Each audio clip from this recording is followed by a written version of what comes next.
On va se parler hockey dans les prochaines minutes. Vous voyez qu'on n'est pas en désaccord avec ça. On aime ça.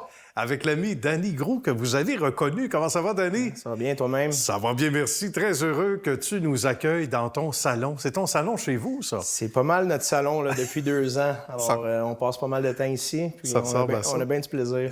Écoute, tu as roulé ta bosse beaucoup. Tu étais dans l'Organisation du Canadien à l'époque où, d'ailleurs, ça se met très bien dans un CV. Tu as gagné la Coupe Calder avec un certain Carey Price devant les filets. Absolument. Écoute, tu mets ça en gros sur ton CV. Tu t'es promené beaucoup aux Ligues américaines, tu as joué en Europe, entre autres, aussi. Bref, un bagage enviable, parce que, détrompez-vous, sans rien enlever, bien sûr, au niveau inférieur, junior et compagnie, quand tu es dans la Ligue américaine, corrige-moi si je fais erreur, il faut que tu sois bon. Tu peux pas être un passager. Donc, l'expérience, t'en as pas mal, côté hockey, disons-le. Absolument. J'ai vécu l'expérience junior, que là, c'est un sport, puis on s'amuse, on a du plaisir. Au niveau professionnel, bien là, c'est vraiment une job. Alors, tu t'en rends compte assez rapidement, parce que sinon, tu retombes en bas de l'échelle. Si tu suis pas, t'es plus là. Bien, exactement. Alors, c'est une bonne leçon de vie, je dirais. Je pense que c'est ce qui me permet aujourd'hui peut-être d'avoir du succès, si on veut, dans ce que je fais. Faut que tu sois assidu, travaillant, discipliné. Puis plus d'efforts que tu mets, plus tu as du succès. Puis c'est vraiment comme ça dans le hockey professionnel. Exact. Puis il faut se démarquer dans notre après-carrière. Est-ce que ça te trottait, toi, parce que tu sais que c'est une émission où on rend hommage aux gens comme toi, entrepreneurs, chefs d'entreprise. Est-ce que déjà, même s'il fallait que tu te consacres à ton match, même dans les dernières années du hockey, Chicago et compagnie, tu t'es dit « Hey, regarde, moi, là, je pense fonder une académie de hockey éventuellement? » Je pense peut-être à cause de mon background familier.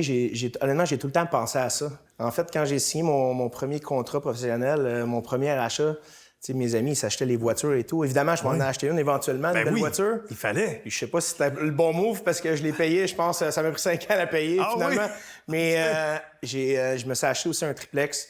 Ça fait que j'ai tout le temps eu un petit peu le sang entrepreneur. Alors, la transition n'a pas été évidente quand j'ai arrêté de jouer, parce que, évidemment, là, c'est un gros changement. C'est un choc, hein? On le dit souvent, des gars qui arrêtent, peu importe le niveau. Là, c'est tout le côté social, la camaraderie aussi, etc. Puis le fait de se retrouver devant le néant, parce que là, t'es accompagné, hein? T'es tenu par la main toute ta vie, jusque-là ou presque, et là, tu tombes sans filet, puis c'est même pas ce filet-là.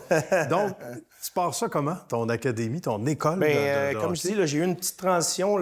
J'ai été chanceux parce que je me suis comme tenu occupé. Puis quand j'ai décidé d'arrêter, j'ai pris ma décision dans le temps des fêtes. Mes enfants avaient commencé l'école. OK. Ça fait que là, dans le temps des fêtes, là, ma femme m'a dit « Ben là, on s'en va-tu en Europe? On y va-tu? On y va pas? » Je dis « OK, on y va pas. » On y va pas. Fait que ça s'est terminé comme ça. Il n'y a pas eu de gros tapis rouge, puis rien de ça. Le téléphone n'a pas sonné. Puis là, ça fait que là, ça m'a pris une couple de mois après, mais on virait de bord un peu, si on veut. Puis, mais j'avais un petit projet immobilier. Alors ça m'a tenu quand même occupé pour, justement, pas virer fou. Oui, c'est sûr. Du jour au lendemain, c'est comme, OK, là, je m'entraîne, mais ça donne plus à rien. Ça donne plus rien. Qu'est-ce que c'est ma fête? Mais là, il y a quelque chose de beau qui t'attendait à l'autre bout de la patinoire, puis c'était donc l'Académie. Raconte-moi. Absolument. Par quoi tu as commencé? Parce que ça a évolué beaucoup là, dans les vraiment, dernières années. Ça a évolué beaucoup. C'est encore en train d'évoluer au Québec. Là, nous, c'est vraiment là, un secteur privé, ce qu'on fait. Puis en Ontario, on envoie beaucoup de ça, des académies, des compagnies privées aux États-Unis aussi. Puis nous, là, quand on a commencé, là, écoute, il y avait l'Académie Joël Bouchard. C'est vrai? Puis là, nous, on a commencé sur la Rive-Sud, puis on a pris de l'ampleur. Puis ça a commencé là, brièvement. Là, j'ai appelé... c'est encore aujourd'hui mon partenaire. Il est moins impliqué dans le day-to-day parce que là, il coach dans le junior majeur avec l'Océanique de Rimouski. Il y a une bonne raison de s'absenter. Exact, il y a une bonne raison. Alors, c'est Joël Perrault. Ça fait que j'ai appelé Joël, puis lui, je savais qu'il prenait sa retraite. Puis c'était mon partenaire d'entraînement l'été, puis on a joué contre. Ah oui? J'ai dit, écoute, je pense qu'il y a un petit marché pour ça. Puis je sais que toi, t'arrêtes. Je dis, moi, ça fait 6 mois que je tourne en rond. Là. Je dis, j'ai un petit projet à te présenter.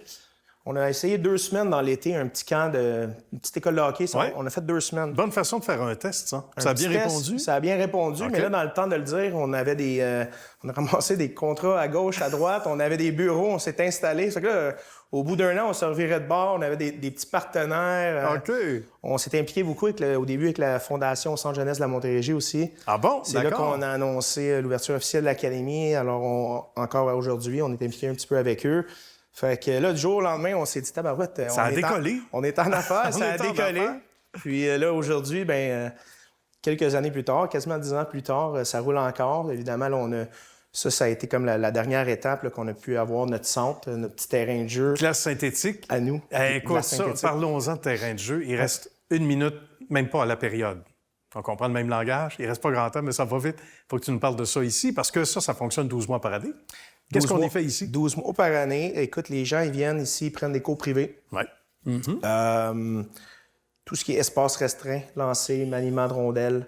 On ne voit pas l'autre bord, mais il y a un espace l'autre bord aussi pour faire du vidéo. Alors, des fois, les gens viennent ici, font du vidéo.